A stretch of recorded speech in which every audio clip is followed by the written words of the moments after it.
Sometimes we encounter a bug like this. We click some button, it does some API request, it resolves the values, and for some reason it doesn't display the right value.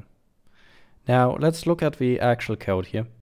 And the reason this happens is because we have a asynchronous request here that in a then case sets our value. And the problem here is because the delay in the resolution of the promise is somewhat random. In this case, it is random. And we have no guarantee in which order these set values will be called. Now, there are ways of dealing with this, but I want to discuss a feature in React that is also aimed at dealing with this specific issue, and that is the suspense in combination with the resource. Let's look at an example. We are talking about the lower two buttons, and if I click this button multiple times, we can see it just resolves to 10, and while we're clicking it, it's displaying these ... here, and it keeps resolving to the correct value that we expect. If we go back to the code, we can see that inside this promise, we have the same code. We're still calling our timeout, we are still resolving our value in here, but we're not setting the state anymore.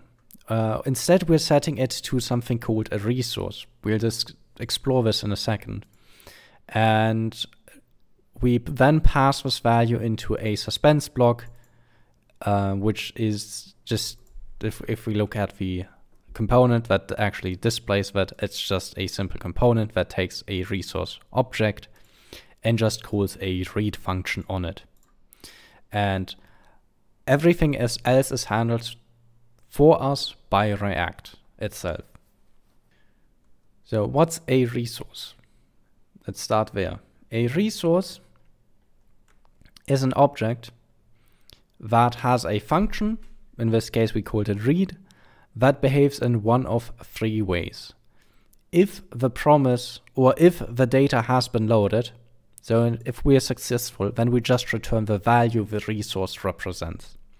If there was a mistake, like network error, 404 or any other issues, then it should throw an actual error. And if a promise or the request hasn't resolved yet, then it should throw a promise. So how does a suspense actually work? It's essentially an error boundary. That means while this component is rendering the suspense here, if some error object is thrown, then it looks at the thrown object, and if that is a promise, then it'll display the fallback instead. The fallback isn't strictly necessary, but it'll display the fallback. If no error was thrown, then it just does nothing. And if the object that was thrown is an error object, it just propagates it upwards out, so that if you have an error boundary above it, it'll catch it, or you can do your error handling here then. And sometimes we don't want to show our fallback. Let's say we have a complicated table. We don't want that table to constantly blink in and out of existence. So there's another feature that plays with the suspense, and that is the transition in React 18. If we click this button, for example, we can see we don't see the fallback, but instead it just updates eventually to the actual value. So if I click here, we see the fallback, whereas on the lower one, it just updates to the newest value whenever the data is available.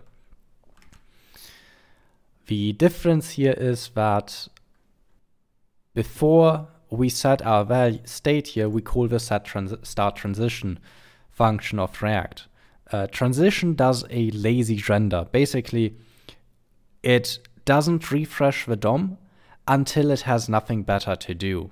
So if there's any other important updates, like a set state that isn't inside this transition, then it'll do that first.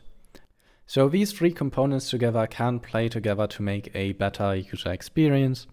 Now, these features are more targeted towards libraries and library makers than actually end users. but it's still an interesting feature and I think it's worth knowing about. If you've got any questions, like usual, just leave a comment. If you want me to take a look at some subject, also leave a comment. And if you're bored and don't mind listening to me rant sometimes, you could also subscribe.